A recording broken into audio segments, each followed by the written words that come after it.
जय भारत, जय संविधान, जय विज्ञान।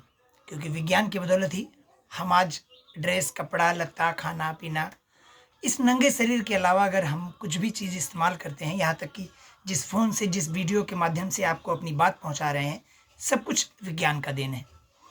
तो आज कुछ तार्किक बातें हैं मेरे अंदर जो मैं लोगों को बताना चाहता हूँ। अगर अच्छा लगेगा तो शेयर कीजिएगा, वरना कोई बात नहीं है।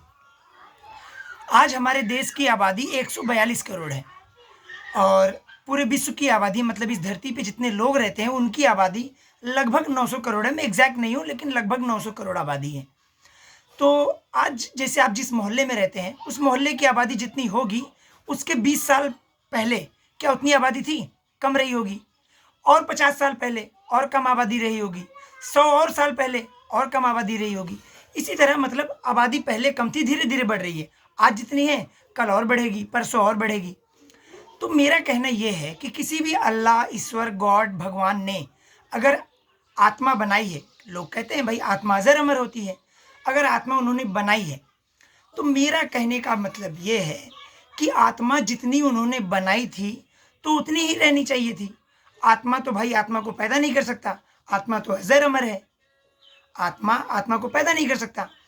तो लोगों की जो आबादी बढ़ रही है, ये कैसे बढ़ रही है भाई? जब आत्मा आत्मा को पैदा नहीं कर सकता और आत्मा एक ही बार भगवान, ईश्वर, अल्लाह, गॉड ने बनाया होगा, उसके बाद तो फिर बनाया नहीं होगा। तो देखिए, तर्क अगर इस्तेमाल करिएगा तो अपने आप समझ में आने लगेगा। हम लोग आदि मानव थे। बंदर की कई प्रजातियों की एक प्रजाति हमारी थी जो आज विलुप्त हो गई, क्योंकि हम लोग इंसान बन गए, मानव सभ्यता में आ गए। आज भी हम लोगों के यहाँ पीछे जहाँ से हम लोग पॉटी करते हैं, उसके जस्ट ऊपर देखिएगा, रीढ़ के पास में 3 ठो हुंडी बना हुआ है, वो पूंछ का निशान है हमारे पास। और ये सारी बातें हम लोगों को किताब में पढ़ाई जाती है, लेकिन इसके बावजूद भी हम लोग इतने अंधविश्वास में घिरे पड़े हुए हैं कि अब आत्मा आत्मा आई कहाँ से? हकीकत बात तो आत्मा है ही नहीं। आत्मा आई कैसे? डर के बदौलत, अज्ञानता के बदौलत। जब हमें ये पता चला कि एक दिन हमारा अस्तित्व खत्म हो जाएगा, एक दिन हम मर जाएंगे, तो उसी समय हमारे अंदर ये उत्पन्न हुआ, नहीं, हम कुछ जो बोलते हैं, हम जो कहते हैं, हमारे अंदर कुछ तो है, कुछ तो है जो जिंदा रहेगा।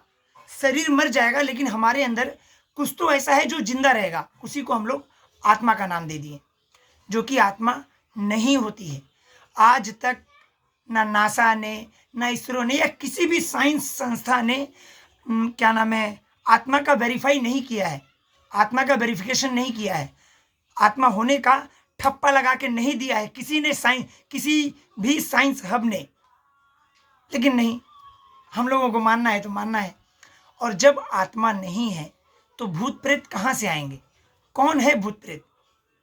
आज हम अपने घर से, अपने घर में जो बड़े हुए हैं, तो सुनते हुए बड़े हुए हैं कि अगर घर से बाहर निकल रहे हैं, कोई विधवा औरत मिल जाए या कोई ऐसा इंसान मिल जाए जो गांव में पहले से ही प्रसिद्ध है कि इसको अगर घर से निकलते ही आदमी मिल गया तुमको रास्ते में, तो तुम्हारा काम असफल हो जाएगा। एक्चुअली उसके मिलने से काम असफल नहीं होता है। जैसे कोई विधवा औरत अगर मुझे रास्ते में मिल गई, घर से निकल रहे हैं, तो मेरा काम असफल हो जाएगा, ऐसा नहीं है। हम जो बचपन से सुने हैं और सुनते सुनते बड़े हुए हैं, तो वो बातें हमारे दिमाग में एग्जिस्ट कर ली हैं, अंदर बैठ चुकी हैं। तो जब हम किसी अच्छे काम के लिए बाहर निकल रहे हैं और कोई विधवा औरत अगर हमें मिल जाए ना, तो हमारे दिमाग में वो जग जाता है, अरे ये मिल गई, अब काम नहीं होगा। अब तो क्या होता है ना कि हम जो 100% कॉन्फिडेंट के साथ जिस काम को करने के लिए बाहर जा रहे होते हैं, वो हमारा 100% जो कॉन्फिडेंट, मतलब जो कॉन्फिडेंट रहता है, वो घटकर 50 लेवल पे और नीचे घट जाता है। हमारा जो हौसला होता है वो घट जाता है उस औरत को देखने पर, क्योंकि हमने बचपन से विधवा औरत के बारे में सुना है कि विधवा औरत रास्ते में मिल जाएगी तो काम बेकार हो जाएगा।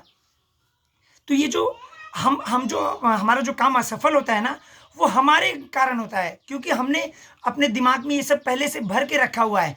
हमारे समाज ने, हमारे इर्द गिर्द में जो हम जहाँ से पले बड़े हैं, उसमें हमें ये सब चीज़ें पहले से बता दी गई है, वो ठूस दिया गया है दिमाग में।